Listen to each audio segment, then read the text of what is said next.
Polio مہم کے سلسلہ میں میونسپل کمیٹی پیر محل سے رورل ہیلتھ سینٹر تک آگاہی واک کی گئی۔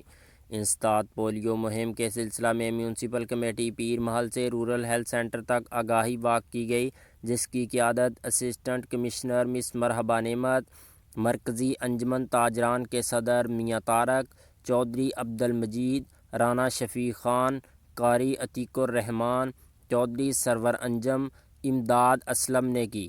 رورل ہیلتھ سینٹر میں بچوں کو قطرے پلائے ڈاکٹر بالک، ڈاکٹر ہارون مجید، ڈاکٹر محمد شان، گرین فوڈ انسپکٹر میاں شہباز لطیف اور دیگر بھی موجود تھے۔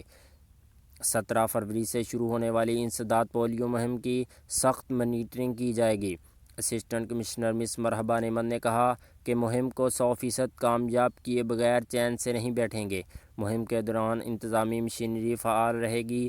والدین محکمہ صحت کی ٹیموں سے تعاون کریں اور اپنے بچوں کو قطرے ضرور پلائیں۔ تحصیل پیر محل پولیو فری ہے، تاہم وائرس کے خاتمہ کے لیے انسداد پولیو مہم پر ذمہ دارانہ توجہ ہے۔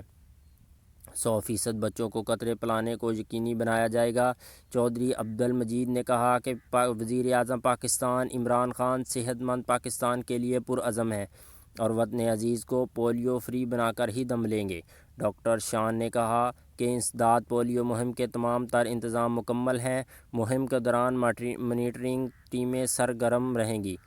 مہم کے دوران 75,000 بچوں کو قطرے پلائے جائیں گے۔